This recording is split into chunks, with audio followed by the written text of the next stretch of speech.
Hi guys, today we're going to be looking at a question on the plant responses section. Question 3.4.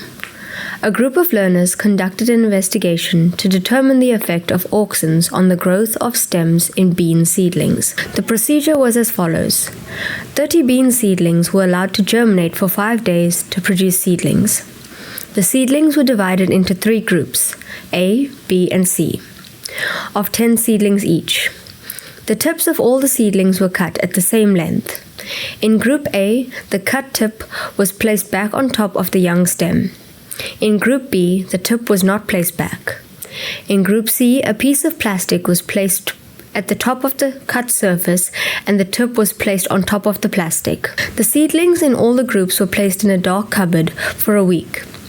The growth of the stem was then observed. The diagram below shows how the seedlings in each group were treated. Question 3.4.1. Identify the dependent variable in this investigation. Since each seedling is the same and we've cut the apical bud, being the tip of the stem, the dependent variable is stem growth. Question 3.4.2.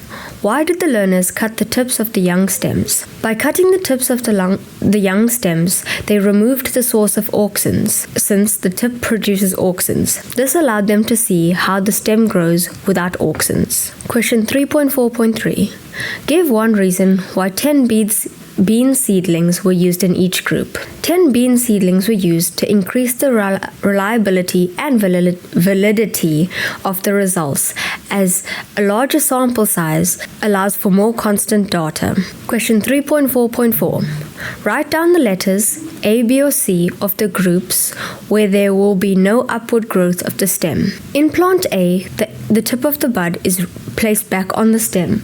Therefore, Group A will continue to grow up. The stem will continue to grow upwards.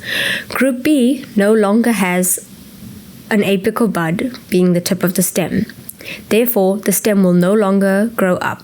Group C has a plastic film between the tip of the stem and the rest of the stem.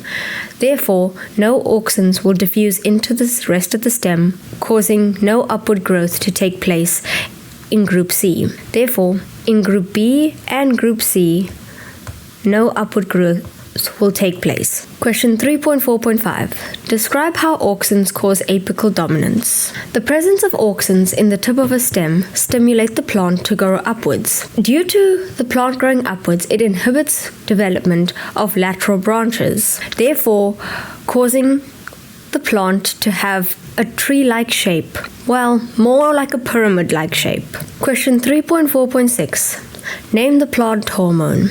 A.